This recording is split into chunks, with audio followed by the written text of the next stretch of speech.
বিয়ের ক্ষেত্রে মহারানার যে ব্যাপারটি আমাদের দাঁড়ায়, এই মহারানা বিয়ের পূর্বে সম্পূর্ণ পরিশোধ করা জরুরি কিনা ইসলাম কি বলছে?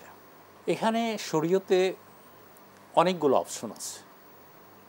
একটা অপশন হলো যে আপনি মহারানা সম্পূর্ণ পরিশোধ করে দেবেন, এটা একটা, এবং এটাই হচ্ছে উত্তম, এবং এখানে উত্তম।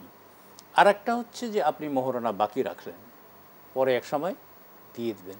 শরীয়তে আরেকটাও বিধান আছে যে মহারানা নির্ধারণ না করেও বিয়ে হয়ে যেতে পারে, তখন সেটা মোহরে মিসাল, অর্থাৎ ওই মেয়েদের তার বোন। হ্যাঁ, এই জন্য এই ক্ষেত্রে হচ্ছে মূল কথা হচ্ছে যে মোহর দিতে হবে, মোহরটা সাথে সাথে অগ্রিম পরিশোধ করে দেওয়াটাই হচ্ছে উত্তম।